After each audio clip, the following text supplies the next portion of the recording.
Drinking this album, listen to the brews. I think it would pair well, if only for you, 'cause it's album reviews. Hello, friends, and welcome back to Album Brews, the stickiest music podcast. I am leisurely walking up that hill. I'm not in a rush, but I can't guarantee that I won't be out of breath when I get to the top. My name is Sarah. Under ice, ice, baby. I'm stuck under ice. My name's Zach. Oh, no. By the end of this episode, we're going to get you out. There's like 3 of them in there. I wasn't sure it was going to work. I don't know. That sounds legally distinct from under pressure to me. So Yeah. we're good. Well, I am running up that road. I'm running up that hill, and I'm also running up that phone bill because it's the 1980s, and we've been up all night on a party line talking about Kate Bush. To anybody who will listen, I'm Kat Blackard. Yes! Kat, did you do that in the 80s? No, I was just a hair too young. I could have easily made that mistake, but Just a wee tot. Well, we are super excited to have Kat Blackard with us today. Not in the studio. We got this cool setup where she's on top of a mannequin with the computer. Yeah. Yeah, It's really? kind of like... That's actually my... what does my body look like? Why can't I put my legs?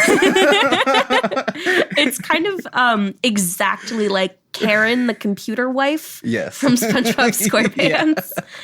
Sort of a monitor on top of a long, Sheldon. thin speaker. Yeah. It's amazing. Yeah, it's very good. It sounds provocative, really. Ooh. Yeah. Kat is a multidisciplinary artist and multimedia storyteller. She's the mother brain of Omniverse, and she's done podcasts. She's done Consequence of Sound. She designs album artworks for very cool indie bands, which I'm super excited to hear about later. Is there anything I missed, Kat? Anything else super cool? Perhaps I'm probably best known as the showrunner for the Call of Cthulhu Mystery Program, yes, of course. a audio drama podcast. Yeah, and that next season is already out by the time the folks are hearing this, right? Yeah, it's starting. It's on a roll. The episodes are coming out. Yeah, That's fantastic. Where can folks find that? at CthulhuMystery.com or on probably the podcast listening device that you're listening to this on. I assume we're on all podcast players. So. Please And enjoy. give the folks at home a little bit of an idea what they might be getting themselves into if they turn on this Sure. fine program. Gladly. So the Call of Cthulhu Mystery Program is a horror comedy show. It is an anthology, so each season is a different storyline, but it all takes place thus so far in the 1920s in the world of H.P. Lovecraft. So there's a lot of cosmic horror, a lot of unknowable horror, but our slice of Lovecraft is a bit more rooted in, like themes and characters that are not the sorts of things that old H.P. Piece of shit that he was related to. It's generally a pretty queer show, and we look to unknowable horror. To me, means things that the white cis-normative like heteropatriarchy like finds abhorrent, which is like literally everybody else on the planet and things that they don't understand. Mm-hmm. So that's kind of the mindset that the show is generally written in. Though I say written, that's written with an asterisk because we do things a bit differently. We are in part what some call an actual play podcast and what I call an RPG audio drama. We use tabletop role-playing, the Call of Cthulhu role-playing system to create the story in terms of like improvisational storytelling and collaborative storytelling, but we do it in a way that is not it's not about listening to people play a game together. It's about the game and the momentum of that experience creating the story around us, because all these all of our players are actors and performers, and they are living in those moments, and they're also writers, and they're writing those moments as they live through them. So when they're cracking jokes, they're naturally breaking tension. When they are fearing for their lives and of what is coming for them, it's real, because in this game, characters die all the time, or at least they can, or they'll be severely damaged. They can lose sanity. Things can happen to people. So it's a very interactive storytelling method. It's something I deeply love, and we have a really this is a long answer, but we have a really complicated like production process where we play the game and then we go back in. I write additional material for it. We create a old-timey radio framing device. We have original score, cinematic sound design. The sound design for our most recent series, Night at Howling House, is spatial, and so like if you're wearing headphones, it'll sound like you're in the room with these kids as they like explore this haunted house. So yeah, it's a fun, weird, intense project. That's very cool. I listened to the first episode today, I think, of your first season, and I was kind of, blown away about what you're saying. Like, I could tell that they were role-playing, but then also there was some structure that kept my attention, because sometimes you'll listen to, like, a live-action D&D, and you're like, oh, they're just rolling dice and goofing off. But right. You kind of eliminated the goofing off, right? The in-between the story elements. Yeah, I mean, it's not that there's not, out-of-character dialogue that happens, but one thing that I learned, because I've been doing tabletop role-playing podcasts since 2009. Oh, wow. And I, for a lot of different reasons, started adhering to a practice of never leaving character, always staying in character when dice rolls are happening. And from that, I learned that makes the story more intense. If you're not constantly, like, jumping back into your own, like, Midgardian headspace, then you're always there. You're always living in your character's skin, and it becomes more visceral and interesting. And once we tried that out with the horror game, it kind of changed everything. Oh, I bet. It is so sick. I was also listening to some of the most recent season yesterday, and I won't spoil anything, but characters were losing sanity left and right. It is very sick. It is very immersive. And we're plugging Cat before we even get into the podcast, but go check it out. It's fantastic. We're big fans. Thanks, folks. So to get into it, Kat, as our special guest co-host, you brought our album and drink pairing today. Will you let the folks at home know what we're going to be listening to and talking about? Yeah, well, we had this conversation going on for a minute throughout the year, and prior to the most recent Stranger Things and the massive Kate Bush resurgence, I'd already pitched Hounds of Love. It's one of my favorite records. So I think that this is just really appropriate. This is Kate's year again. It's really cool to be talking about this record with you folks, especially when people like now might actually think like, oh, Kate Bush, neat, I should listen to that, instead of like, oh, Kate Bush, cool, who is that? What? So, and what we're pairing with that is I've bent the rules a smidge. It is still technically beer, but in this case, we're going to be sampling Lindemann's Framboise, which is a lambic. And it is gorgeous. Initially we thought maybe, we could drink some Kate Bush beer, but that seemed like a very bad idea. Instead, I chose a mystical fermented beverage, of the woods. This is a raspberry booze, and it is fermented through exposure to wild yeasts and bacteria native to Belgium's Seine region. And then raspberries are added to the brew maturation process. So, basically like when someone's normally brewing a beer, brewers' yeast strains are heavily cultivated and everything, and this is literally like it lets the land itself, the specific valley, creates this booze. So exciting. That sounds so cool. I was telling Zach earlier that this seemed like such a perfect pick for this album, because not only is it going to be like a little sweet and like there on the surface, Kate Bush seems like a cutie patootie, but it's also got these sort of... There is much darkness within. There's much darkness within, and a little bit of ye oldie. We're going to get into some wonderful like Baroque pop elements on this album. So I think having sort of this old process. Oh, yours was a cork. Yeah. Yeah. I hope that was as well mic'd as I intended it to be. I think it was. I heard it loud and clear. Oh, you are so classy. You even smelled the cork? And I'm going to pour it into the silver goblet. Get out of town. That's so cool. We got to get goblets for our bar cart now. Yes. I'm sure this is the wrong vessel for this drink, but it also in many ways is the right vessel for this drink. Absolutely. No wrong way to vibe. Zach and I don't have the honor of drinking out of a goblet or a chalice today because ye olde liquor store only carried the tiny bottles. So Zach and I have the tiny baby cousins of your bottle. Yes. Cheers. Cheers. Cheers. It smells great. Mm-hmm. This is delicious. This tastes like freaking raspberry jam. I would also say we are recording this on a Monday, so I am pretty happy that we have a lower ABV option. Yes, this is good Monday drinking. We're going to set ourselves up for success this week. Yes. Yeah, it's a whopping 2.5. Yeah. We're all gonna get riggedy wrecked. Absolutely.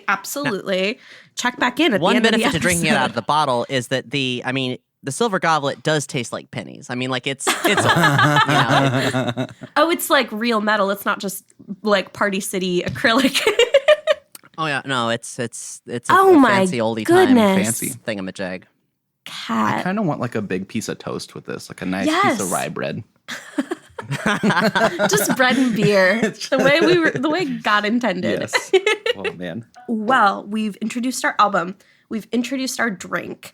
And I think we should get into it. I was very surprised to see that I had not listened to this album in full before it was picked for this episode. But of course, like, I didn't watch the most recent season of Stranger Things, but I heard that song everywhere. It's used very well in the show. It is. Did you actually watch it? I did. Have you watched it, Kat? I have, yes. And yeah, it was very, very well used. Especially like they integrated the song into the score, so like it was remixed. All of it was done with Kate Bush's approval. Apparently, she was a fan of Stranger Things already, so it was an easy sell, even though can be like, you know, very specific about how her material is used. So Totally. Yeah, the moment in the show, I won't spoil it. Yeah. Even though it's like 6 months out, and if you haven't watched it, you might have probably seen a spoiler. But it's a very good scene and a very good song for the scene. But yeah, we're opening with a bang with Running Up That Hill, parentheses, a deal with God. Do you know why they changed that? No. Why they changed what? They changed the name to Run Up That Hill instead of A Deal with God, which was the working title. Oh. Because and as far as Kate's concerned, "Deal with God" is the name of the song. She Oh, doesn't does really she? acknowledge it. She like it's called "Running Up That Hill." It's legally filed as "Running Up That Hill," but to her, it's called "A Deal with God" because, well, you were just gonna go for it. Yeah, EMI, the record label, their marketing department thought it would be more palpable to religious countries if it was named Running Up the Hill instead of A Deal with God. That sounds like something Kate Bush is concerned about. I mean, and she thought it was absurd, and she was really mad about it. But also, they believed there was a genuine risk of it being blacklisted in religious skewing countries. And honestly, they were probably right. We've seen In the people 80s, at large yeah. do stupider things. Yeah. So they actually were probably right. And she was like, well, okay, I've worked too hard on this. I'm not going to like shoot myself in the foot over the title of a song, whatever. Yeah. I'm just going to make a fucking great song, and you can call it whatever you want, and I'll Yeah. call it whatever I want. So there. I mean, sonically, if you haven't heard this song yet, In 2022, if you have not heard this song, you may be should go living listen under a to rock. Should we maybe play a little bit for the folks at home? it. Ah.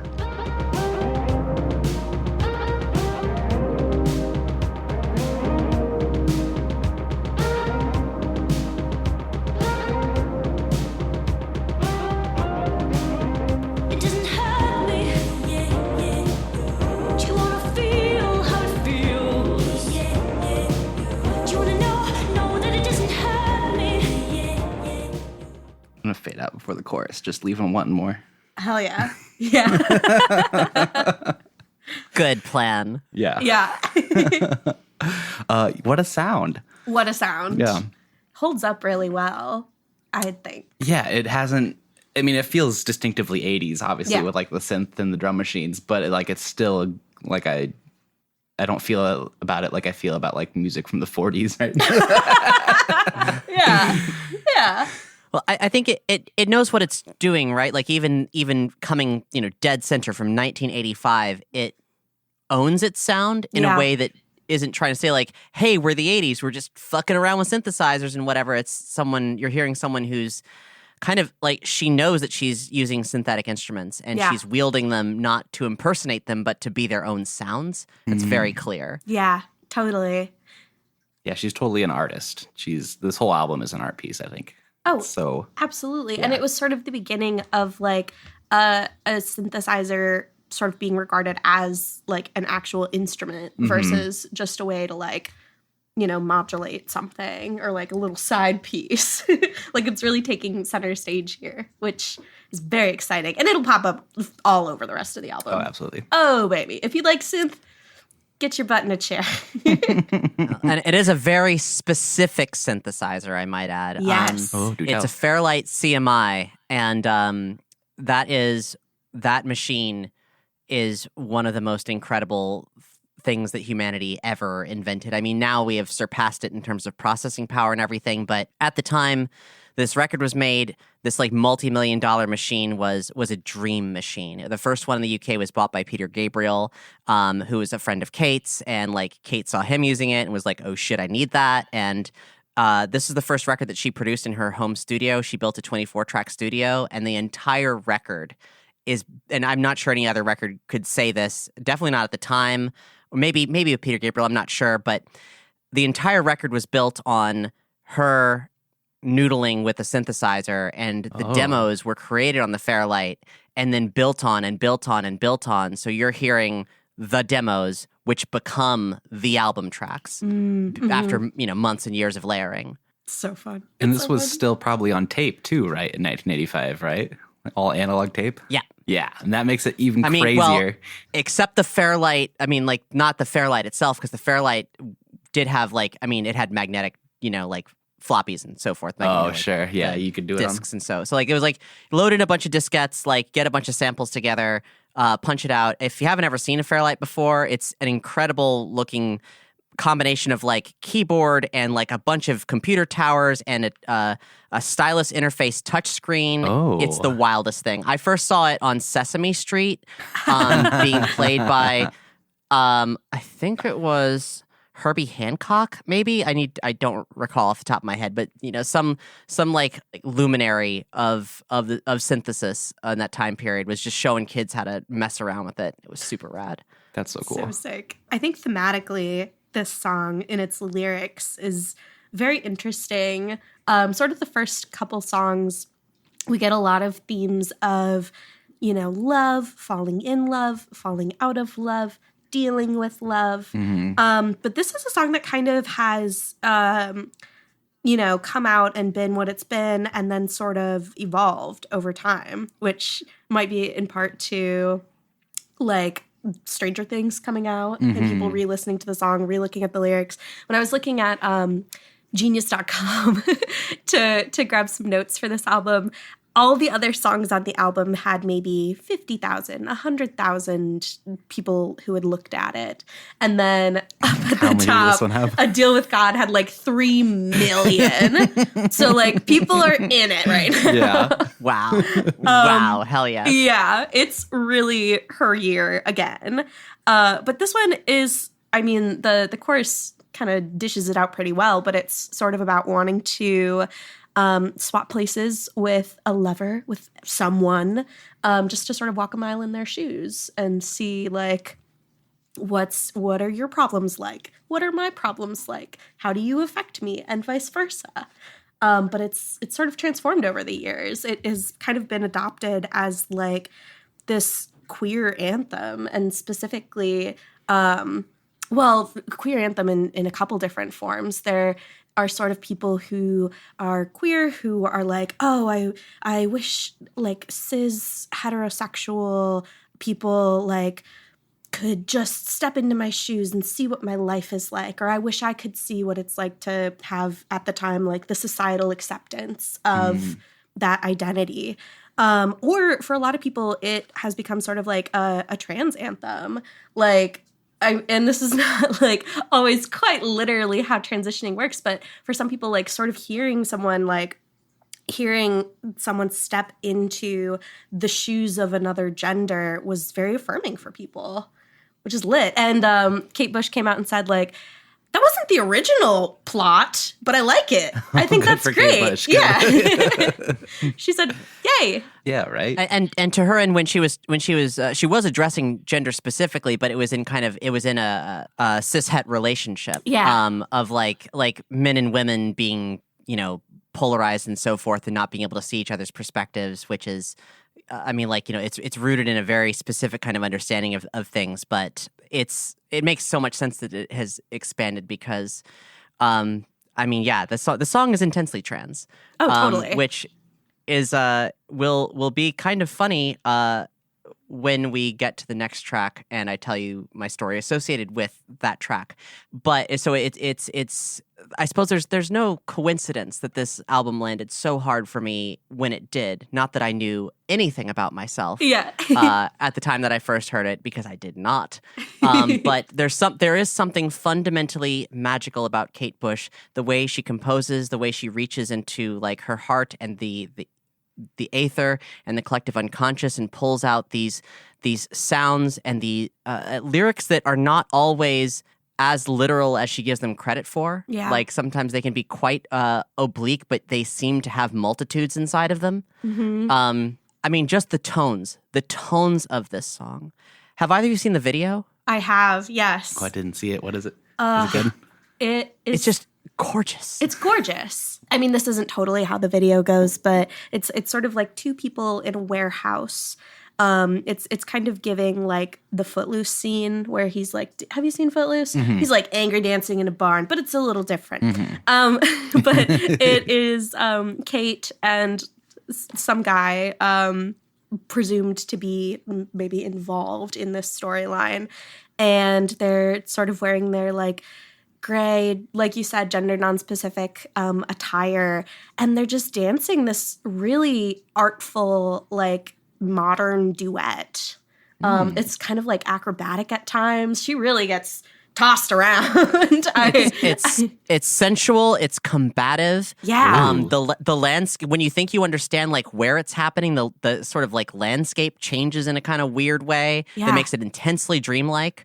Highly recommended. And it's so like quintessentially 80s. Like there's this beautiful amount of like fuzzy, like soft light, and like her hair is a little like tousled. She's got like the like curly a- bangs yeah, like the and all perm, that. right? Yeah. Yeah. It's so good. That sounds great. We're going to post it for those who haven't seen it. Yeah. Yeah, all the music videos for this album are, I mean, some more than others, but they all feel super like artful. I do have a story for the next song. Kate Bush and I have had a really strange start together. And I didn't get to Hounds of Love, the song or the record, for a minute. I heard Wuthering Heights when I was in high school because we were reading the book in school and I searched it on the internet and then like probably listened to, I don't know, like a fragment of the song in like on a waveform in like 1999 or whatever. And I was like, oh, this is, I don't know, this shrill voice is a bit intense.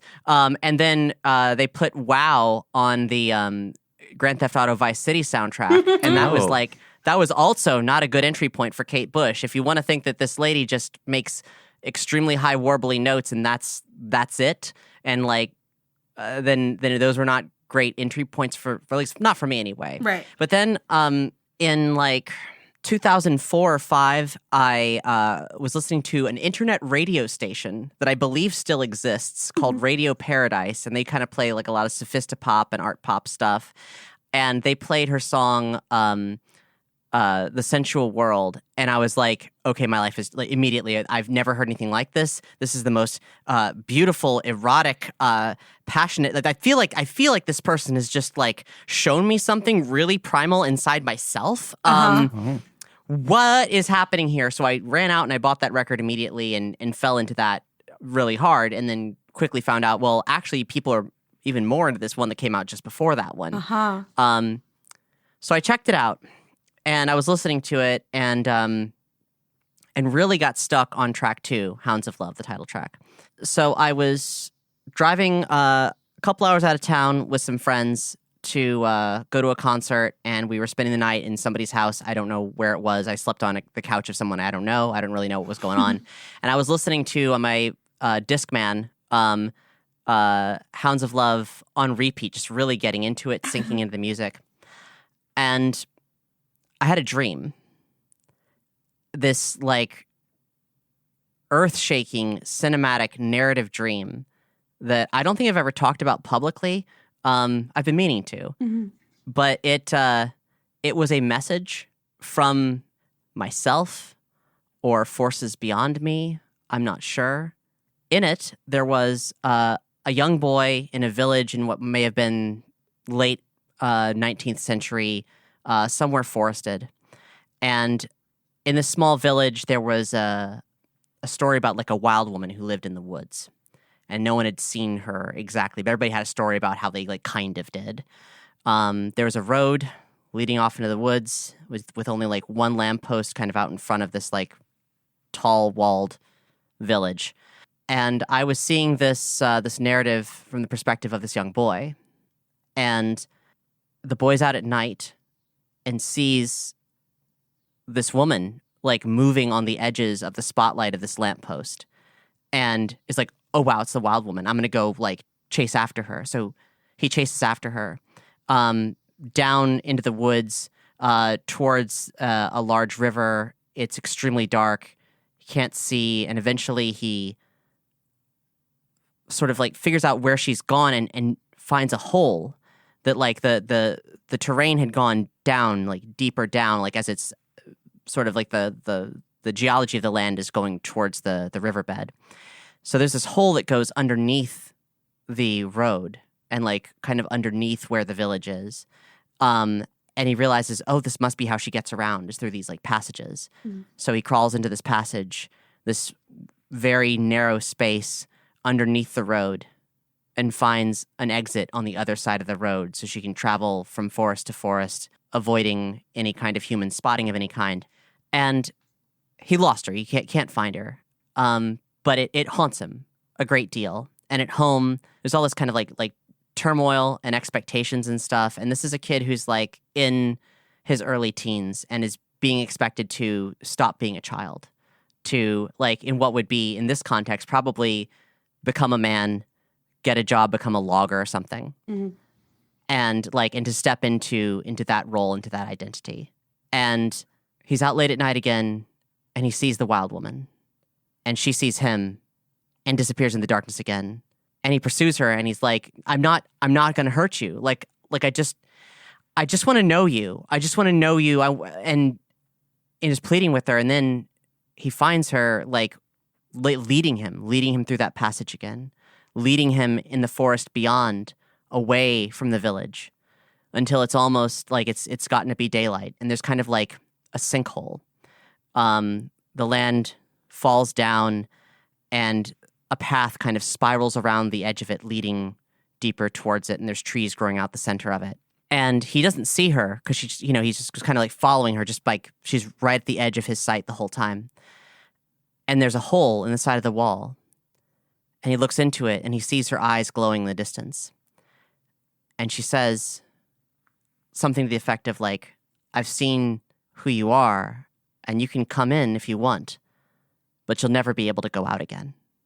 Like you cannot return. And the kid hears like a search party calling for him because he's been gone all night, looks away, and the hole is gone. Oh. And I woke up feeling so haunted. Yeah. So tremendously haunted. Yeah. And I in college, I turned this into a short story, and everyone noted all the female energy of it and stuff, and like the sort of like vulvic archetypal, like, entering into passages and so forth and everything. And not once did I ever think I might be transgender. But it turns out that's what was going on, and my mind sent me an extremely complicated message through, because, and like the reason this is Hounds of Love is related to this is that not obviously the wild woman, it has an intense Kate Bush energy, right? But that song, the sort of synesthetic embodiment of it, the way I was seeing it was this dream, was this place. Yeah, the violin, the kind of the thumping of it might fit over top the dream you had, yeah. Totally. Yeah. Oh. Yeah. That is insane. Yeah. I love that your mind tells you this like beautiful subconscious story, and you're like, must be nothing. It's a story. I'm just gonna write it and feel haunted by it, but it probably doesn't mean anything to me or about me. That was 2005. I didn't start to figure myself out until like 2012, and even then didn't start to transition until like 2018. So sometimes it takes a long time to get the message. Totally. Totally. Have to have a couple more dreams about it. Well, or in this case, the difference in culture between 2005 and those later years is enormous. Like there were Absolutely. still a lot of transphobic thoughts tumbling around my head that told me that like I can't be a woman. I'm attracted to women, and like so that like I can't be a lesbian. That's insane. That's insane. That's madness. Say it isn't so. Yeah. Yeah. Ah, that is amazing. Well, I think then we should hear a little bit of the score that may surround this wild woman. Yeah, let's hear it. Running in the light, afraid of what I might be. Hiding in the dark, hiding in the street, and the world was full of enemy. The hounds all over haunting. I've always been a coward. It is insane how on point those lyrics kind of are. Yeah. Yeah. when it is painted over this experience. The song sort of over its course describes the idea of like love as these wild, vicious dogs that are chasing after our narrator, and she's terrified of them. She is scared of like getting ensnared in and like captured by love. Yeah. And I think Is that it love? Is it the truth? Right. Is love and the truth one and the same? exactly. yeah. I could sort of see how for a queer identity for a while, it does feel, and based on my own experience too, like it feels like it chases you for a second, like before you really, I don't know, like make it quote unquote real. Not that feelings aren't real, but before you sort of, if you do, like let someone else in and let someone else know that you've been chased by this, and maybe succumb to the dogs a little and pet them because they're nice. Yeah, they're hounds of love. I bet they're super friendly. Right. Yeah. I think it's really important that there's the verse about the fox in there because, you know, the Yeah. fox and the hounds, they're not, I mean, obviously there's the British like fox hunting problem. Yeah. But they are not, you know, they are not fundamentally different from each other. And there's that, the fox is caught by dogs, but then like she bridges that gap between like the wild things that are pursuing her, the wild thing that she lets into her heart and her home. And it's just, it's tremendous. It's so beautiful. It's so beautiful. And it's one of those things that definitely, if you're just like listening at face value, it's still a beautiful, fun song to listen to. It is fun to walk down the street and listen to this song, but really getting into the like poetic nature of it Yeah, it's is a really rewarding experience. It's a really nice metaphor. That's like pretty unique, right? To call love hounds and like Oh, totally. Yeah, Yeah. There was so much. to make it chasey, kind of like right. There's also another really interesting component to it, which is the clip, the sampled clip at the very beginning. That's from Night of the Demon, which is one of Kate's favorite movies, and I love that it's one of Kate's favorite movies. It's a very quirky occult horror film from the UK. It fits into my demo really well. Yeah. It has some downright impeccable special effects for when it came out. There's some scenes in it that are still extremely haunting, and that's a scene from a séance where someone's seeing a vision of this demon that's been sort of tethered to kill a man who's been given like a cursed piece of paper. She is so smart. there's so much Goodness cool gracious. stuff sprinkled in this album. Yes. So many throwbacks, so many. There are layers on layers on layers on references on poetry. The on foxhole feelings. goes very deep, you could say. Yeah, I would. And Or the also, rabbit Kate hole, is a right? big nerd, and I love that about her. Yay! Yes. Nerd energy. Good. This is a podcast for nerds. Yeah. By nerds. By nerds. Do you have a game you want to play before we go to the next one? I do. Okay. I do. So the first two songs that we've listened to have one of my personal favorite components of musical production in it. And that is, and let me know how familiar you are with this, gated reverb. Nope. She's dating an audio engineer. Heck yes. I am dating an audio engineer. So I'll put it in layman's terms because I am not super eloquent when it comes to this. But when you think of like Phil Collins in The Air Tonight, the way that those drums sound, or I think a really amazing modern example of this is like Jack Antonoff and his work either as a producer with Taylor Swift, with Lorde, with whoever, or in his own work as Bleachers. I think he really is sort of bringing this technique back into vogue. Kind of the do. Exactly. That Phil Collins drum. Exactly. Okay. So simultaneously for this production style, Cameron, feel free to add additional color in post if I don't do this justice. But again, super layman's terms. You're simultaneously adding reverb, which is like echo, to the drum sound. And then also sort of compressing it. And it has a hard stop. Like that's like the gate means that it's like it has a limit. It doesn't go on into forever. It doesn't fade out. It's just hard. Exactly. Exactly. I'm really glad you're talking about this because it's going to become very interestingly, let's say, synchronous, That's a good word. or serendipitous. Yeah. In just a couple tracks, I had some notes specifically relating to an interesting roundabout connection between this conversation and one that I'm about to have happen. Perfect. Oh, this is perfect. Okay.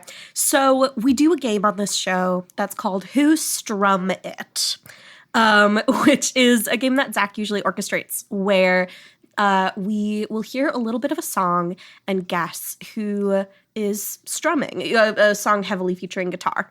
I would like to raise you Who Drum It, where we will listen to a playlist that I have actually been listening to for like a couple years. It's called An Ode to Gated Reverb. It's Wow. just a bunch of tracks Bunch of good drums. with like good ass like 80s drums on them. So I am going to pit you two against each other. If that's okay. all right. Yeah. I am going to start. I'm just going to put this playlist on shuffle and start playing a song. And when you think you know who it is, I want you to go ba-dum-ts, like the comedic drum fill. You don't have to guess specifically like who's playing the drums because I wouldn't even know that information. But But the song or the band? the song or the band Okay. will get you there. First person to get 3 correct is the drum master for the rest of the episode, Okay. which is a high honor. Do we feel good about this? Yeah, I feel great. Okay, good. I feel great about this. Yeah. Amazing. All right. Who Drum It? Number 1.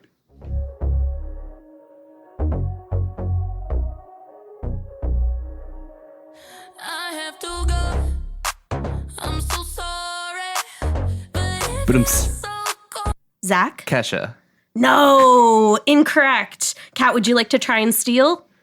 Okay, this is going to be entirely a shot in the dark. I'm going to say, nope. You know what? My modern music knowledge is kind of piss poor, actually. That is fair. That is fair. I am an '80s expert and can be hired as such, but when it comes to more modern stuff, We will get a healthy mix of both of those and everything in between on this playlist. Yeah, Kesha was a joke. Is there modern stuff in here? Absolutely. Oh, okay.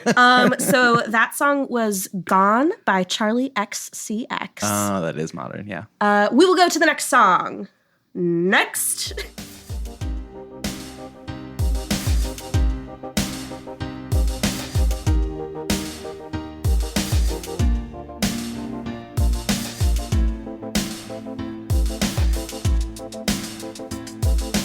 Left your heart behind when I laid eyes and set 'em up and done. The young just living, don't look back away. I don't know. We might have to pass on this one. Would any of you same. like- All right. I mean, I could say like, is it Solange? Is it You're kidding me. You get a point for that. It's Solange. That's great. See, now here's the thing, is because I have not ever sat down and listened to a Solange record, but every single I've ever heard, everything she's ever been featured on, I've thought, I really need to listen to Solange because I totally dig her sound. Yes. This is a sign that you have to do that now. Yeah. Good grief. Yeah, I guess so. Hot damn. Hot damn. That was a really excellent guess. That was Lovers in the Parking Lot by Solange. Okay. Off of a really good EP called True. Next, Kat has 1 point. Somehow.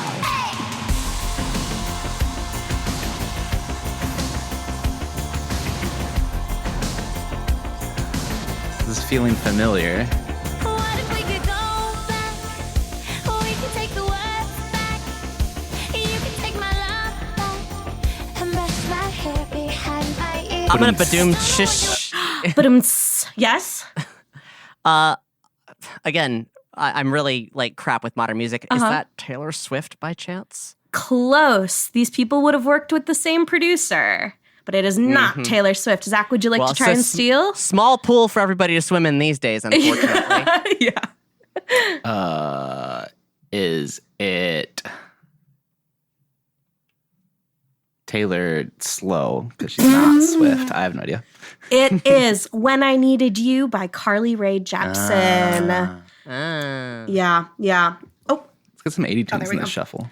we'll see. Come on, Spotify. Next.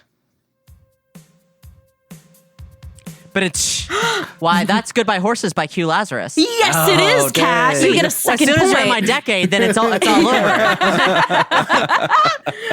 Shout out to the shuffle. I would not have got that. That was good. All right, we're getting close. Zach, Come on. can you pull it Come back on, off? Phil Collins. Come on, Phil I'd Collins. recognize that in a heartbeat. That's the entries. No, Zach. It is. Oh, it is M83. Yeah, That's Kat, Owl you City. win. No, Or what's it called? it's called Midnight City. Midnight by City. M83. They call it Owl City. This is only 2% alcohol, I swear. Yeah. Well, Kat, you are our drum master for the rest of the episode.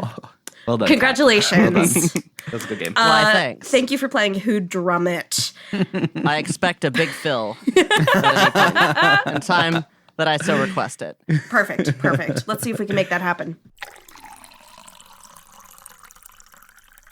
All right, and we're back with a Big Sky. How do you guys feel about Big Sky? It's so fun to listen to. I'm not going to spoil it, but like the album takes a thematic turn. So right now we're still in the fun zone. We're still in the dance zone. When it was on vinyl, it was very clearly it's 2 in 1. It's a 2-in-1 record. Side A is Hounds of Love, and side B is The Ninth Wave. And it's a trick she's pulled before because later on her 2000s record Ariel had disc 1 was 1 record of singles and disc 2 was a record length concept album. So Sneaky it's sneak. a good trick though. It's a great way to do it. Yeah. Another thing that I did not notice on my first listen, but we'll get to it.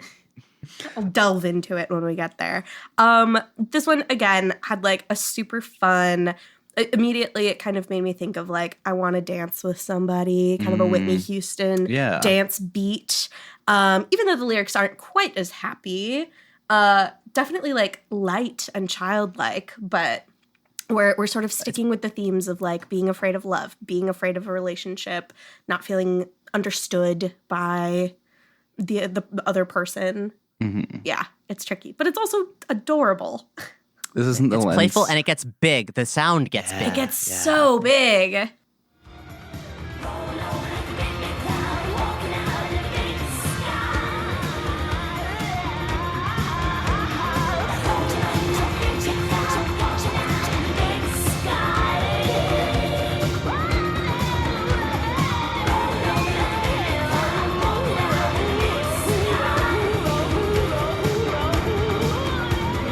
I thought it might be a funny lens to imagine this from the perspective of a stoner who's just like,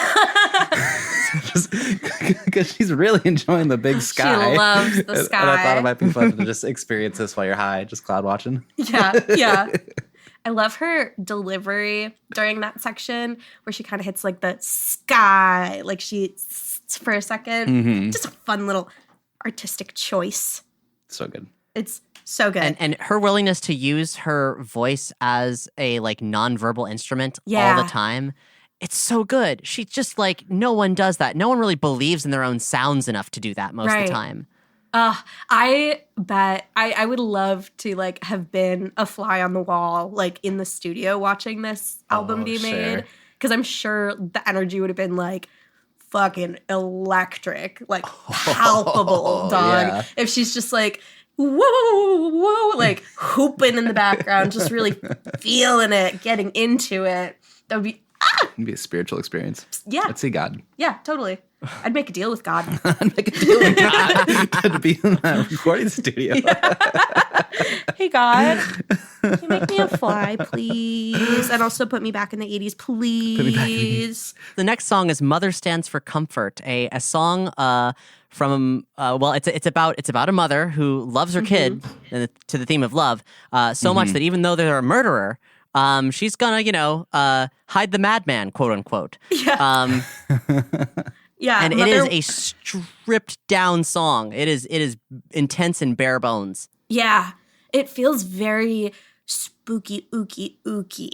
There's like a cool like breaking glass sample and then Yeah. like a snare drum hit that sounds maybe like a gun, some people said. Yeah. And the synth line that's kind of going on in the background is very like cold. Yeah. And almost like alien. Like it's very spooky. But it's about a mother's love of her serial killer son. Yeah. To her, the hunted, not the hunter. Which is Right. perhaps Yeah, the most tear-jerking line in the whole mess of it. Now, it is heavily percussive. Yeah. And some of that percussion is gated. Yes. And it occurred to me and for the first time, it's never crossed my mind, all the times I've listened to it, while I was listening to it for this show, this feels like a companion piece to Peter Gabriel's 1980 song, The Intruder, which is about a guy sneaking into a house and kind of like voyeuristically like rifling through stuff, the kind of stuff that one might do if they were, say, on the track to becoming a murderer. Yeah. It's also, but it's from that person's perspective. It's really creepy and gross, but it's also like you're in his head. Yeah. So it's like, it's sort of it's attempting to make itself relatable. Yeah. I think course. we need to play them back to back. I'm gonna play it. Yeah, I want to play The Intruder. Ooh.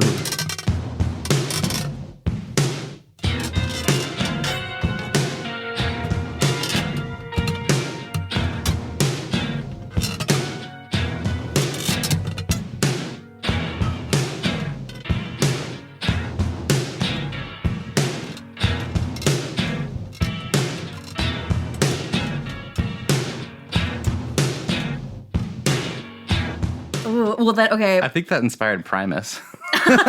Yeah, probably. Oh, that noise that maybe they're like picking a guitar string or something, but it sounds like you're like running down like the teeth of a comb. Oh yeah. Ugh. This is before the Fairlight, and Peter was actually like going to like junkyards with a tape recorder and like smashing shit. There's videos of it on YouTube. It's fucking rad. An artist. I love that. Yeah. I love that. Here is Mother Stands for Comfort for comparison.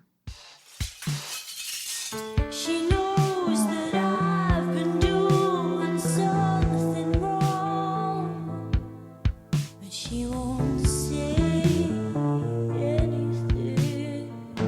She thinks that I was with my friends yesterday, but she won't mind me lying. Already a little more palpable. The way that she sings in a kind of meandering way is also what Peter Gabriel does in The Intruder. Like, same kind of like in Peter Gabriel's case, it's kind of like mimicking the movement of him creeping through someone's house. Yeah. And in this, it's just a bit more, I guess, ponderous in general. But you got to guess as to who might be playing the drums on that Peter Gabriel track? Who? Do not say it. Who is it? Oh, no, go ahead and guess. Who drum it? Who drum it? We're doing a Who drum it. On the Peter Gabriel? Is it not Phil Collins? Is it Phil Collins? It's Phil Collins, and guess what that is? That is the original gate. That is when Phil was playing drums on that song, and that's where the gating came from. That's Holy the shit. genesis of That's who drum it. Oh my God, Jack Antonoff, eat your heart out. That is a very fun fact. That is so sick. And they're both the creepiest songs. Yeah. And here's another fun fact about Mother Stands for Comfort. You know who's a big fan of that song? Well, in the whole record, but has mentioned that song? Big Boy from Outkast. Oh, sure. He is a at this point famous for being an unexpected Kate Bush fan, but he grew up listening to Kate Bush and recently, after a many years long quest to do so, collaborated with her. The track's been recorded, and there's no word whatsoever on when it's coming out. Oh my God. He had a very bizarre statement about like when people are asking him when's it going to come out, and he said.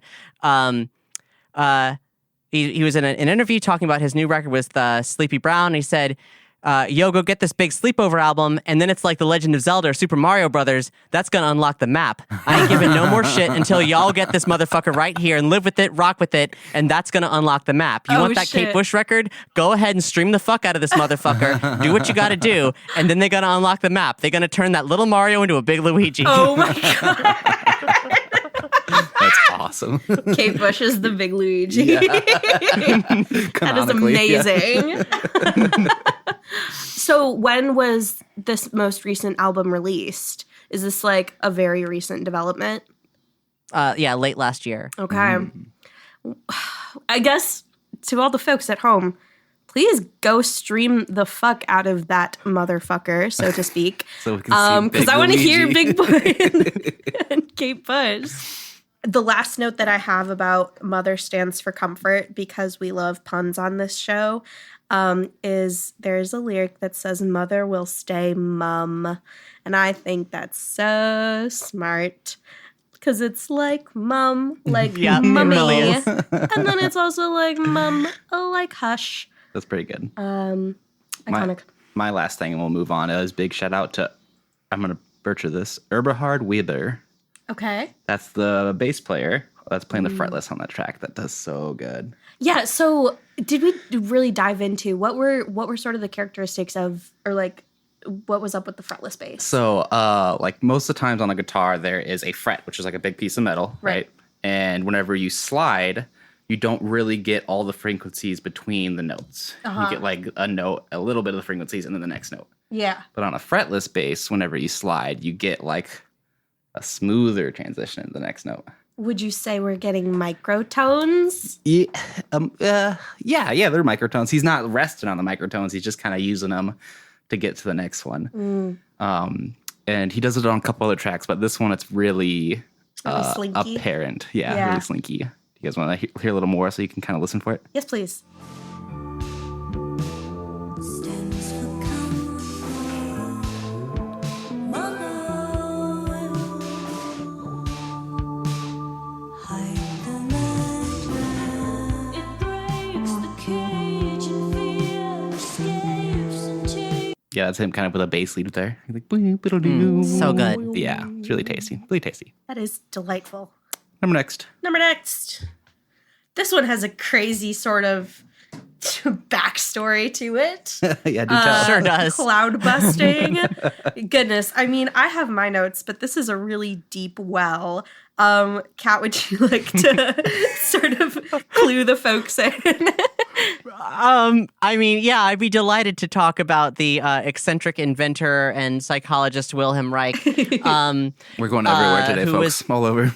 Yeah.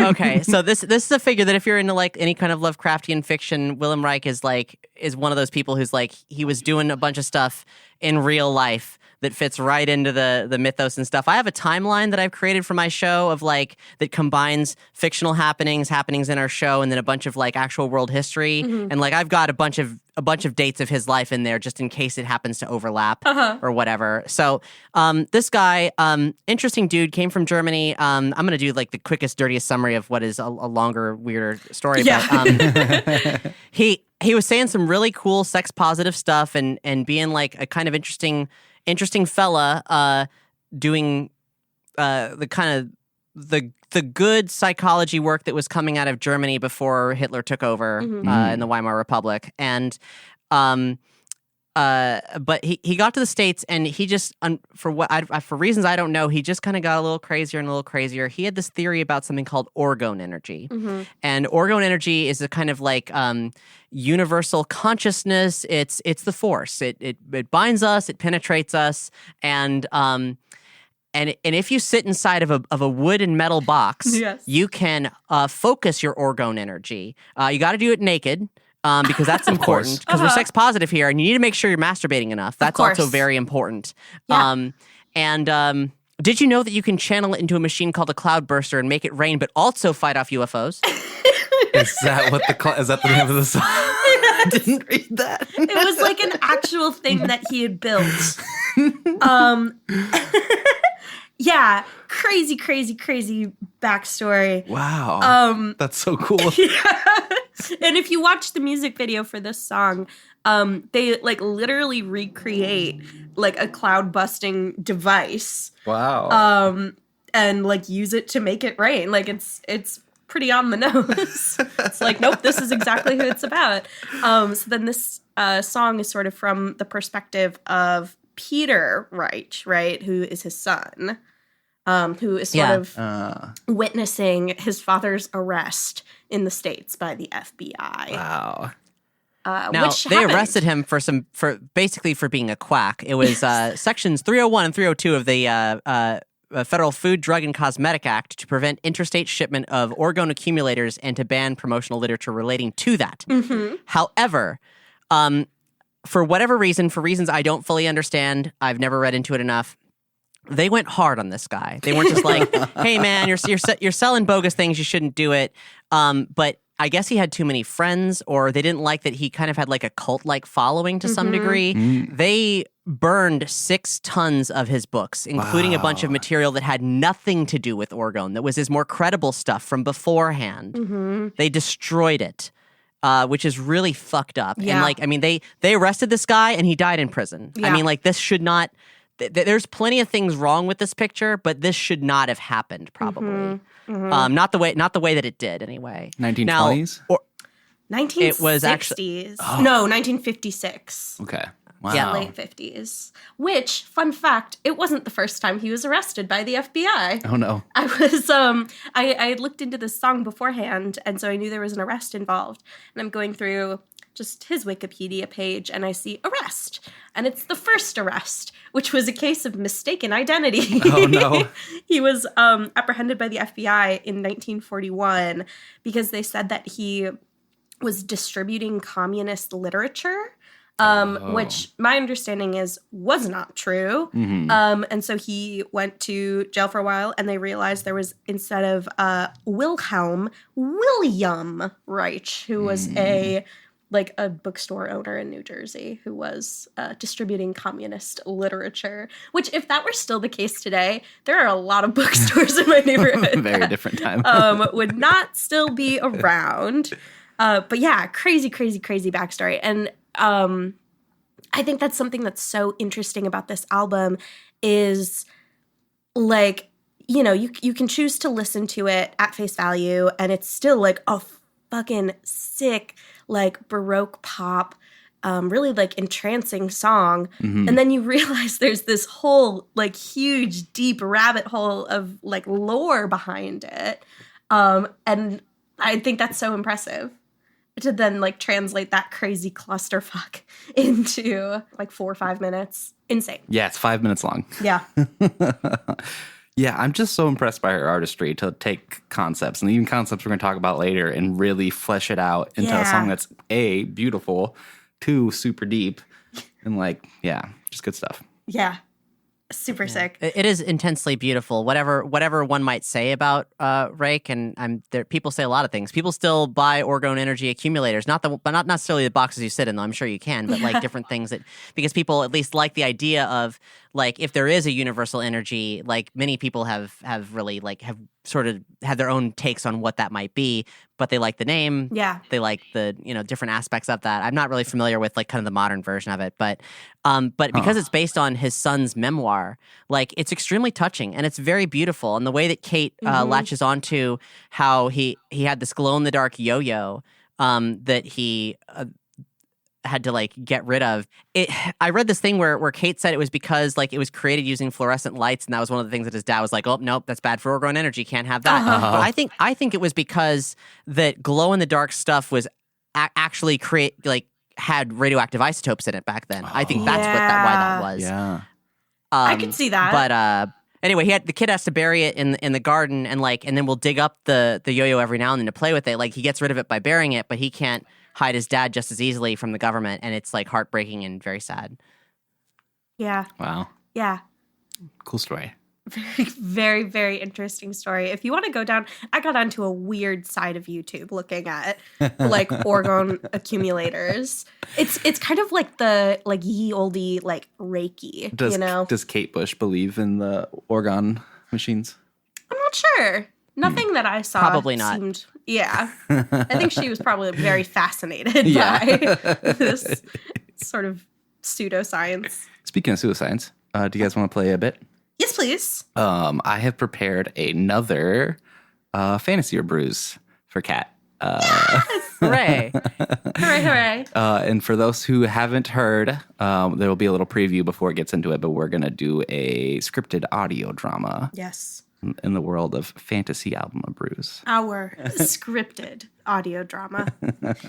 Previously on Fantasy Rebrews. You've been meddling with my mead. The mead merchant caravan with the silver saddled stallions, huh? Nay, we robbed the potion peddler with the brown bridled bronco. Let's take him in. Not like this. He's too dangerous. Wait, what do we do with the guard? Some other guard will get him. Okay, Erica, he's unconscious. Let's drag him. Where should we take him? Well, the only guard I know personally we left in that alley. We could take him to the guardhouse on the other side of town. Or we could take him to her. You don't mean her, do you? The meanest countess in the realm, I mean. The one who stumped that potion peddler uprising with an iron fist? The one who slayed 15 orcs with a single blade. The one who eats pitons for breakfast? The very one.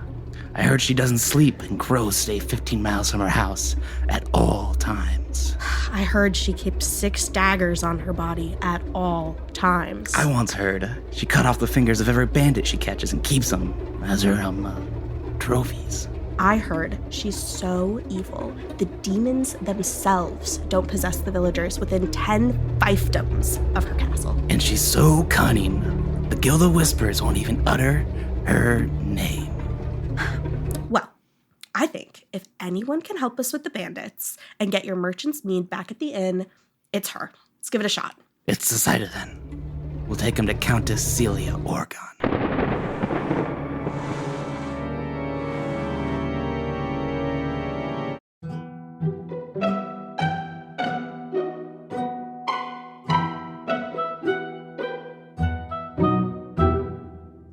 Lady Celia, I present to you Simon and Erica and someone else?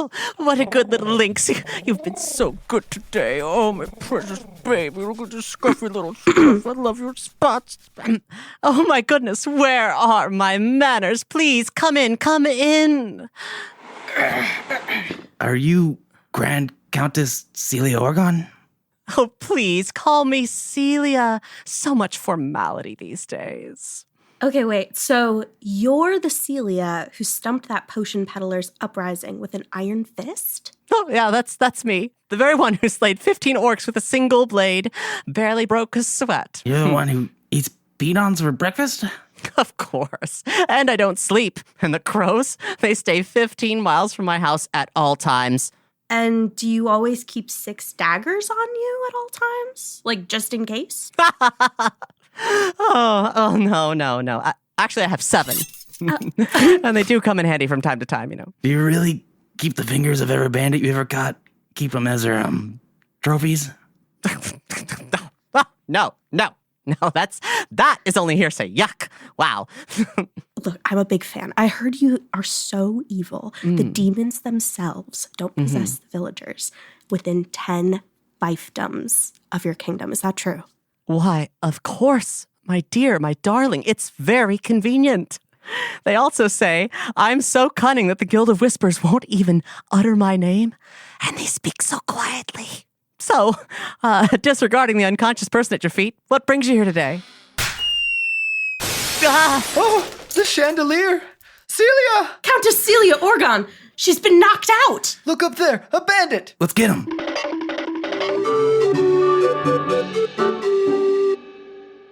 It's not the best audio drama, but it is the stickiest. It is the stickiest. Folks, we're back. We did nothing at all, and we've just been sitting here thinking about the twist that we are now going to encounter on this album. So, Kat, like you were saying, this record has a very distinct A-side and B-side. The A-side being Hounds of Love, the B-side, which isn't really like formally listed on streaming services or anything like that. It's like noted if you're looking for it. But did you say it was actually listed on like vinyl pressings as what will be our B-side? Well, it's been a minute since I looked at the record, trying to pull it up from memory, but it is listed as the Ninth Wave. Like Yeah. you can see that the remaining songs are under a separate heading. Yeah. And so the Ninth Wave, take what you experienced in the first half of the album, put it in a beautiful little box, and put the box on a shelf. And open this different box, which is this crazy sort of narrative arc that begins with And Dream of Sheep, where we find our protagonist in a precarious situation. Yes, she is on a ship that has just sunk. Is it sunk in this one? Oh, totally. Yeah. Or something. And she's just kind of out at sea with nothing but like a life vest with a tiny little beacon on it. Just kind of hoping that maybe someone will find her, or hoping she doesn't get extreme hypothermia or something like that. It's very dark. Yeah, I loved kind of the audio imagery in this one right at a minute. I'm going to play it.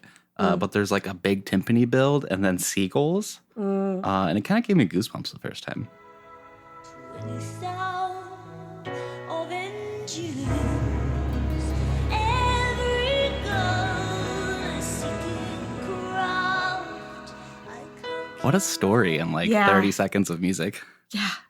It's so haunting, and it starts.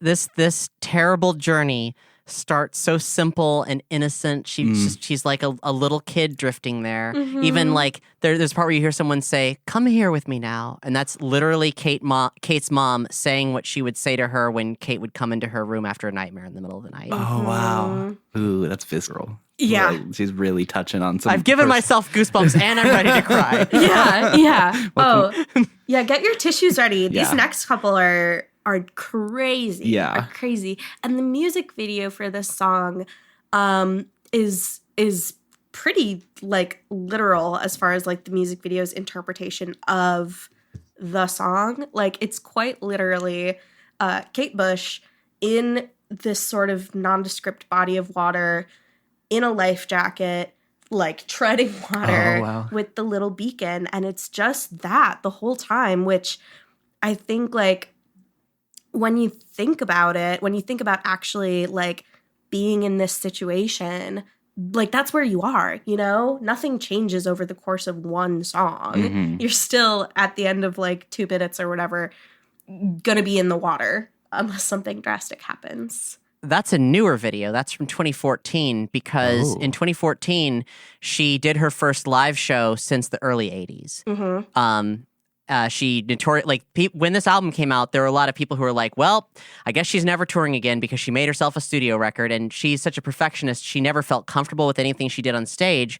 So she did a residency at the Hammersmith where she played the entirety of the Ninth Wave, a bunch of stuff from Hounds of Love that she never performed live. Wow. And then for the most part, then like a bunch of material from Ariel as well, including the album, the like disc length concept record that I mentioned before. I don't spend a lot of money, but when I do, I stay up till 2 a.m. to buy Kate Bush tickets and fly overseas to see her in 2014. One of the most expensive things I've ever done. Sounds amazing. Yes. I've never seen another show like this in my entire life. It was just Oh my God. incredible. It was like this like very complex multimedia stage production. And there's a recorded version of it called Before the Dawn. So you can hear the audio version of it. She claims she didn't film it. I mean, of course, someone filmed something. I mean, but there are visual, documents of it. But it was incredible. Oh my God. And I the can ninth only wave imagine. in sequence as a stage play musical is just wow. That's okay. So that's insane that it actually happened. I'm not surprised, but I'm so happy to hear it because when I was like doing my first full listen of this, I was like, this is so theatrical. Like, I want to see this like on a stage. Because we start to get some additional characters. We start to get like a pretty like clear picture of a sequence of things. So I can only imagine what it was like actually set on the stage. Did she wear, I saw it somewhere that she was like one of the first artists to rock like a wireless headset and mic on stage because she wanted to be able to like move super freely. She incorporates dance into so much of her art. So I can only imagine it was like kind of a similar thing. Kate's up, down, all around, everywhere. Yes, but in a much more like 30 years later kind of way. She was doing a lot. I mean, and this is a long show, long show. So she does not do the same kind of dance numbers that she did before, but but she's still working her ass off. Yeah, that is very fair and still very impressive. So this person is at sea, and up next, sort of on the docket, are 3 songs that, as they're slipping into hypothermia and delusion, they sort of have 3 separate, like, hallucinations. And they're kind of like past, present, future, right? Yeah. Which is a very cool story element to kind of fill out this 6-song track. Yeah. This one starts really scary, right? Yeah. It's... And there's a voice in here that reminds me of Professional Monaghan. Yeah, Professor Monaghan. Yeah, from Harry Potter. Yeah. And I was like, that wouldn't have existed in 1985, so they couldn't have been referencing that. But anyways, here it is.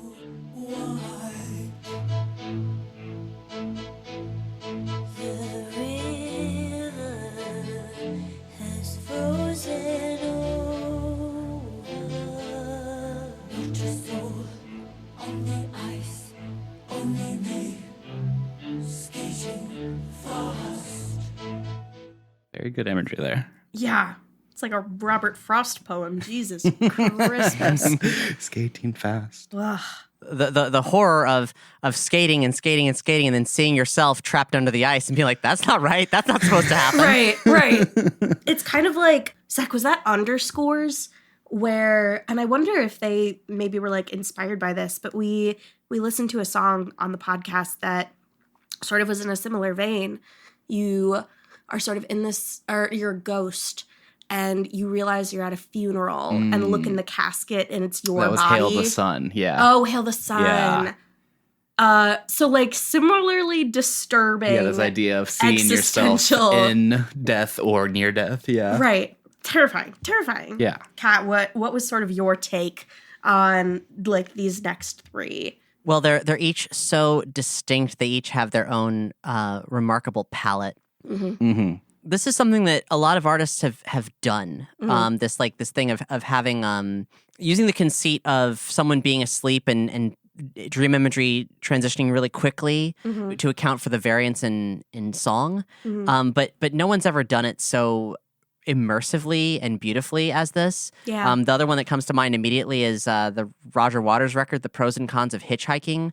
But that one's that like, it's not his best solo work. It's fine, but it's just like having a bigger, more impactful meta narrative of this woman lost at sea and struggling with all that, and then having these hallucinations all that sort of like involve, well, for at least the next 2, like water in some way, like so you can feel the transitions happening. Yeah. You can feel her you really just get inside her head and feel these illusions with her rather than being confused or befuddled and having some kind of, excuse that as to why it's happening that you read about later.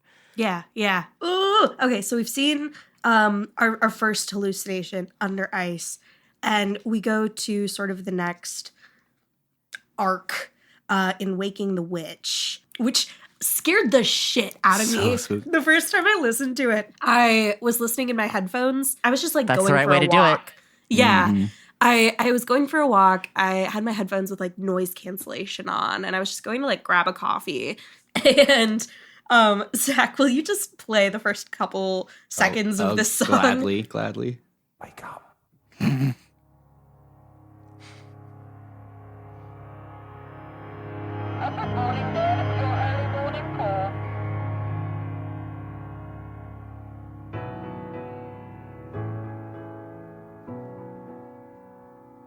You must wake up. Wake up, man. There she is. Pay attention. That's Professor Monogirl. Hi, Maggie Smith. Wake up, love. You should leave the light, but see your little lights alive. So yeah, like that first, the way it's mixed, these people really feel like they're sort of around you in a dream state. And for a second, I really thought someone had like come up to me and gone like, wake up. And I was like, what the You wake up in a coma. Literally. This is all but a dream. There was no one around me. I was like walking in a park and I was like, who's there? Who's there? Yeah. Kat, I mean, give it to us. Give it to us. This is so Okay. gorgeous. It's like simultaneously like really beautiful and also very like cerebral and like deeply sad. Yeah. So like this is really like two songs in one because Yeah. we have all the wake up stuff and all this the sound collage is like part one, which escorts you into like a delirium of like she's imagine she's underwater and or like like her face is just barely like hovering above it and she's not staying conscious and she can't and she's like her thoughts are going all these different places and then she goes full tilt into a horrifying nightmare where Yeah. she is a witch who is being drowned by people who don't like understand her and there's these just heart-wrenching lyrics that like where she's like trying to give confession and she's pleading for somebody to listen to her and they say that they question her innocence. She calls herself a blackbird, which immediately signals that she's like like she's like help this blackbird, like referring to herself. Yeah. Like which is like so many women died because men were afraid of the healers that they had in their communities and they wanted to blame women for anything they could get away with and they Yeah. used religion to do it. And so you hear this woman get accused of being a witch. They tie a stone around her leg and drown her. And it is just this absolutely merciless nightmare. Oh yeah. The last verse that happens here is such a cluster. It's so terrifying. Stark contrast to the beginning. Zach, what did you think? Yeah, no, it's a great 2-in-1. Sometimes 2-in-1 songs don't hit me very good, but this one does it so good. Oh, It's totally. yeah. Totally. Because it's like the wake up stuff sort of prepares you for Yeah. how like this because this is not a normal song. It is not a normal sonic journey. It is all over the place, but it's cohesive. Yes. It's just yeah, it's a lot. And I mean, it really like mirrors a dream state, Like I know I've experienced sort of being in my lightest waves of sleep and then being like, oh, no, I'm going to sleep for a little bit longer. And then some terrifying shit happens in my dreams. I mean, this is a far different situation because she's not curled up on her mattress right now, but it's like, it's chaotic and it's crazy, but it also like makes sense, which is astonishing. It's so cool. Yeah, absolutely. And then at the end of this one, she gets rescued, right? There's like a helicopter. Well, no. The context is weird because in the stage play they did change it. Oh. The helicopter does show up, but like in this, you hear them say, "Get out of the waves! Get out of the water!" And like, who are they talking to? Right? Like, what is Right. that? What the fuck's? Because then like she's clearly back in dreams in the next song, right? Like she's Right. clearly Yeah. like not with it. Uh-huh. So why is that happening? Here, I guess it must just be another hallucination. And they bring in this massive helicopter effect, which to make another Pink Floyd parallel, and there are many in Kate's career, Yeah. that is literally the helicopter sample from The Wall.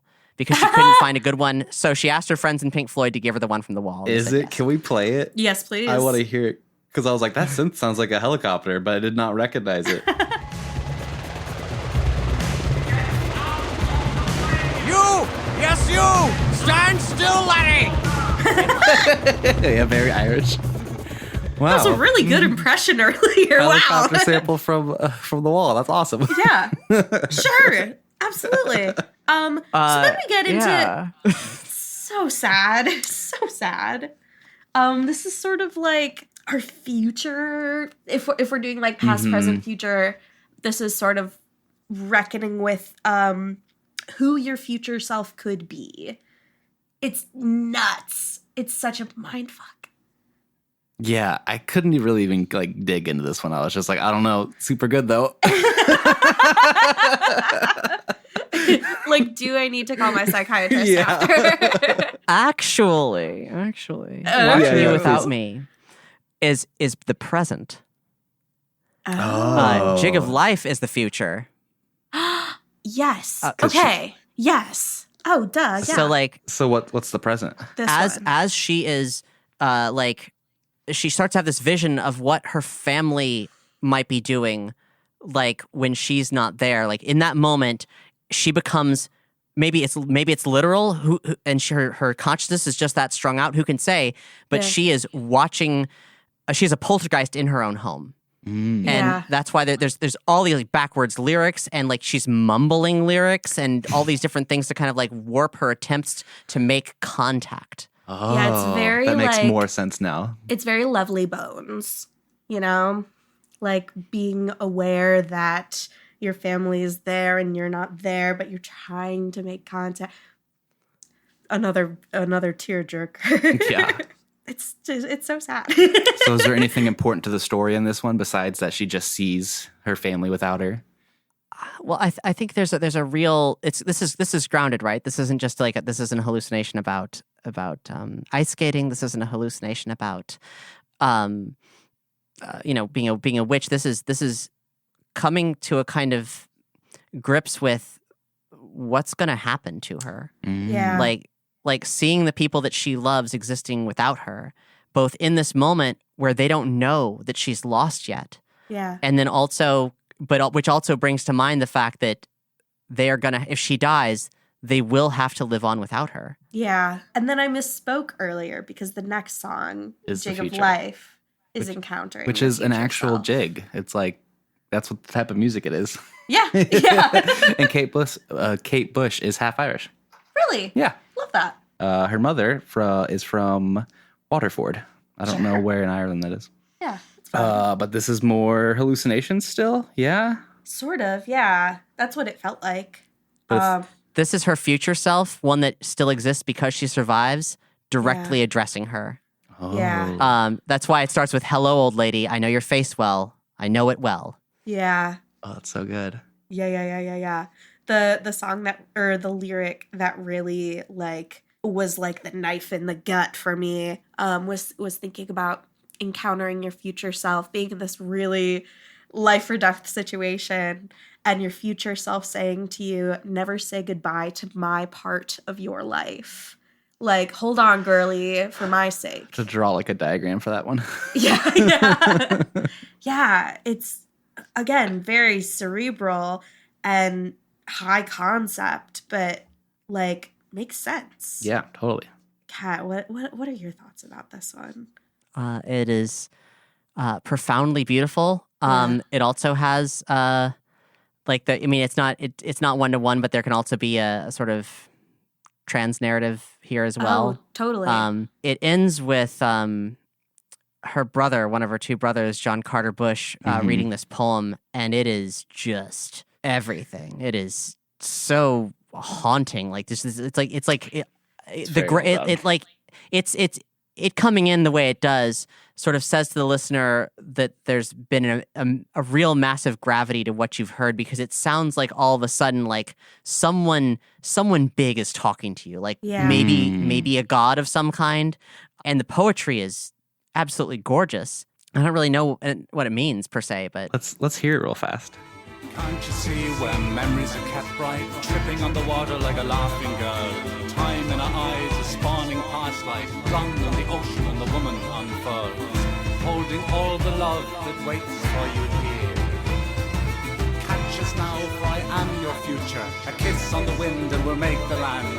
Come over here to where when lingers, waiting in this empty world, waiting for then when the life spray cools. Fuck. Listen.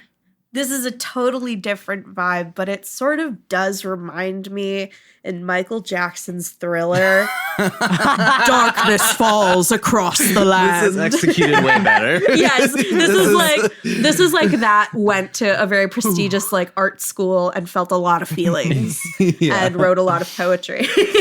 And the other one is at Party City. Yeah. And didn't have Vincent Price, the actor. Yes. But it sounds really similar. I was going to say earlier, and I'm sort of like answering my own question in my head, but I assume that this is a poem that Kate wrote, yeah? Or as best I know, yeah. I did scour briefly and I didn't see anything to the contrary at that point. Couldn't find it either, yeah. I just love like sibling relationships, and I always get such a even when the subject matter is this heavy, I get a little twinkle, a little pep in my step when someone gets their sibling involved in their creative endeavors. Yeah, it's nice. Yeah. And he's a respected writer and photographer. He's a very talented guy too.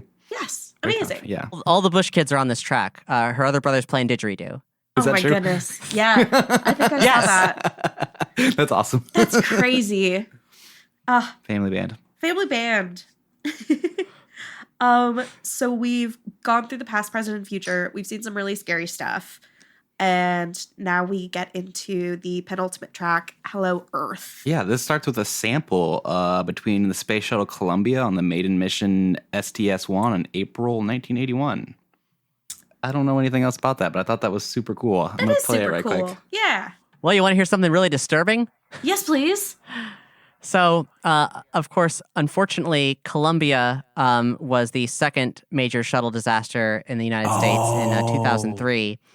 And there is particularly the song is about like seeing Earth outside of Earth. It's kind of like seeing, Earth as an astronaut or whatever, and how you could, if you hold one hand up, you could blot out the Earth. And it's both this like it's a distance from Earth and also feeling a connection from Earth, which is something that astronauts often describe. I forget what they call it, but it's a certain like lived circumstance of every time somebody gets up there, they feel this like profound connectedness. It's very similar to what people might experience during different kinds of trips. That is like, psychedelic trips. So there's a moment where I get out of my car, step into the night, and look up at the sky, and there's something bright traveling fast, which is entirely how Columbia was destroyed. And this song came out a mere like several months before the Challenger disaster. No. Wow. And this is supposed to be the rescue song. Now I want to hear it in that context, Yeah, right? yeah. Now it's got a weight to it. Oh, absolutely. There is another interesting little space thing here, though, which go I ahead. really love. Those haunting vocals that are in this song. Yeah. That's a Georgian polyphonic choral folk music. And it's a song called Zinzakaro, which Kate apparently first heard in Werner Herzog's 1979 film Nosferatu the Vampire. Now, I haven't seen that. But where I recognize Georgian polyphonic choral folk music from being like, someone from the States and someone from Central Florida where, they shoot the shuttles off and stuff. Yeah. One of the tracks on the Voyager Golden Record that was sent out was another Georgian song in that style, a different one called Chakrulo, but like the same haunting polyphonic human vocal sound. So combining that thing, this beautiful haunting human voice that right now are on two separate golden records out in space at the as we speak, like that have like I believe both of them have exited our solar system. Yeah. Like that is amongst the human voices that are like, at least on physical media, like traveling farthest, those records of our existence out there. and it's like a Gregorian chant, and it sounds and feels so ancient. Yeah. It sounds like old monks in a giant cathedral. It's And very then cool. coupling that with like a spaceship Yeah, is so it makes sense. take a shot, juxtaposition.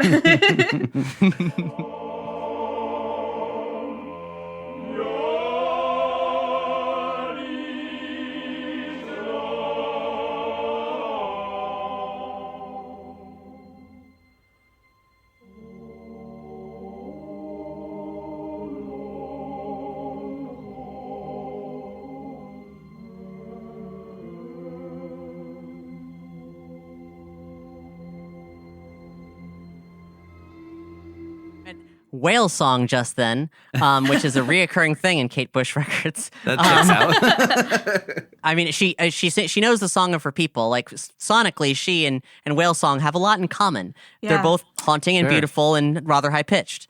Yeah. Was this like worked into the live set? Like, did they bring out monks to like chant at the show? They did not. Damn it! Sad. Not to my recollection. It's all kind of a weird blur. But A weird No, British not the blur. Okay, so she's still in the water down this one, right? Hello Earth, and she's having this otherworldly experience. yeah, And then in the morning fog, she is or isn't getting rescued. I saw a debate on the internet. Oh. I love that you can debate it, but no, she's getting rescued. You heard it here first, folks. Yep. Definitively. I thought she was getting rescued. Yeah. And that was my assumption too. So there's a sect of fans that believe that she actually didn't. Yeah.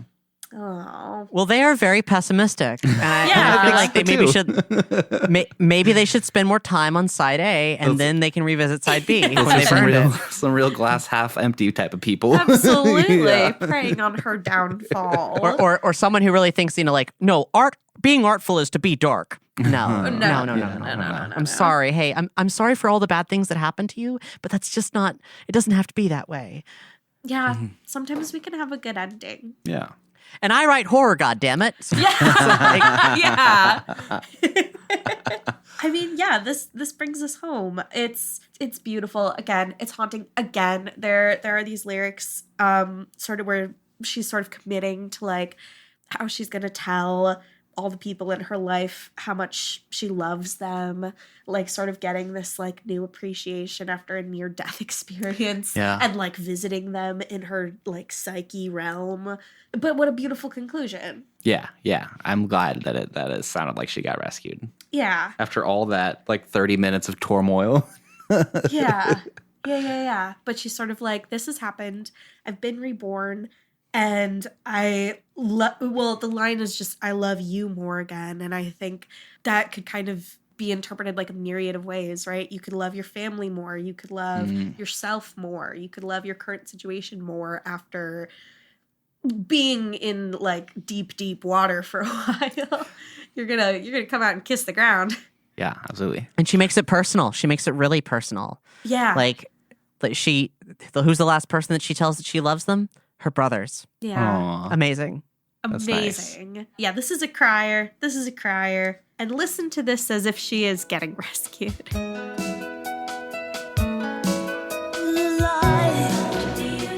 Begin to bleed. Begin to breathe.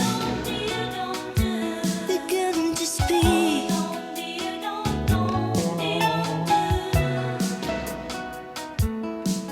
You know what?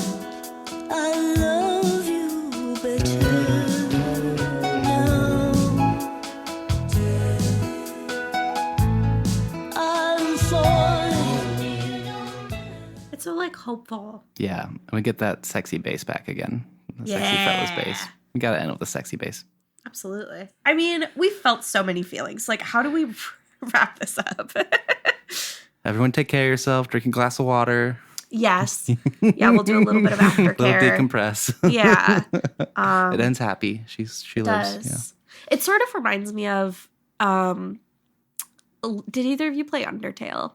Mm-mm. Mm. I I got pretty far and then I got stuck at a boss for a moment and then didn't play the game for long enough that I kind of need to do it again. And I know Flowey's going to like give me some shit. So like, just haven't done it. Yeah, that'll happen. That happened to me right now, actually. But there is sort of towards the end, like a tear-jerking song that sort of sounds similar to this. And it's when you're like returning to this very meaningful place. And I always get like, if you know, let me know what you think. I know that doesn't surprise me. I don't know if there's a direct through line from like Undertale to Kate Bush or anything, but I feel like if you're into Kate Bush, you might like Earthbound, and if you like Earthbound, then you'll like Undertale because Undertale is a direct byproduct of Earthbound. So the Kate Bush to Toby Fox pipeline. Well, we've laughed, we've cried, and we've danced. I think it's Rabruski time. It's Rabruski time. Hell yeah. It is my esteemed honor to give to Kate Bush and Hounds of Love the Rabruski for most likely to crack your egg. Congratulations. It's a very, very prestigious award. Not just everybody gets to do that. No. One in a million. Folks, we are Album or Brews, and we will continue to be Album or Brews. If you want to check us out on Twitter or Instagram, we are at Album or Brews. And if you'd like to take a look at our website, it is www.albumorbrews.com. A giant thank you to Cameron Bopp, our editor and musical director. Coming at you soon with a Song Exploder episode on our theme song, maybe. Follow Cameron Bopp at CamBop17 on Twitch and Twitter. A giant thank you to you, the listener, for hanging out with the song. If you like this show, tell your grandma about it. She'd love us. She'd love us. Don't do that. And lastly, a giant thank you to Kat Blackard for coming on and experiencing Kate Bush with us. We're so thankful for it. Thanks for having me. Do go check out Kat's newest season of the podcast that she directs. I play Roger the Bully in this season. Oh, there he is. Oh my goodness. Based loosely, legally distinct from Roger from the cartoon show Doug. Entirely different. Yeah. There's no overlap. There's no overlap. Yeah. There's no similarity at all. Not at all. Yeah. That is the Call of Cthulhu mystery program. Find it wherever you listen to your podcasts. And we're going to hear a little clip of an episode that's about to come out, correct? It'll have just come out by the time you're hearing this if you're a very quick listener. Yeah. So. And is there anything the audience out. needs to know about this clip before we play it? Well, let's see. So this is from our new series, Night at Howling House. It is about a bunch of kids who get suckered into spending the night at what is a notoriously haunted house, and it is so much worse than they ever imagined or was rumored. And I selected a very short scene that involves them drinking some booze that they found in said house. Well, cheers to that. Cheers to that. What you got there, kid? Oh, I found a knife. Look. Chelsea, why do you have a knife? It was in the bag. And finders keepers. Why would you touch that? A random knapsack in Howling House? Finders keepers woods. What else did you find, Chelsea? I found this little canteen. And I pull the canteen out of my pocket and I give it to him. That's not a canteen, Chelsea. Oh, that looks like Daddy's juice. Yeah. Hey, let me see that canteen real quick. I've never Give had it to Daddy's Joey. juice. Whatever's in it went bad, man. Joey. Roger, you want some of this? Oh, yeah, I do. Here you go. I toss it to Roger. Oh, guys, I just want some Daddy juice. I've never had it. It looks delicious. You want a swig, Woods? No, I am not having a swig. Dirt. Oh, yes, please. Dirt. Yes, Dirt. yes, Dirt. my lord. Dirt. All right. Dirt. Oh, Dirt. here I am drinking it now. Whoa! Kat, is there anything else you want to say to the folks before we get out of here? No, I'm good.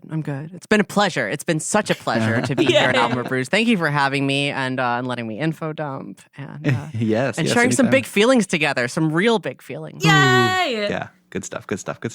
Well, then, at this point in the podcast, we are going to get tenderly close to our microphones and issue a sweet, sweet goodbye to our listeners. So we'll go in the same order that we introduced ourselves. Goodbye. Bye-bye. Goodbye.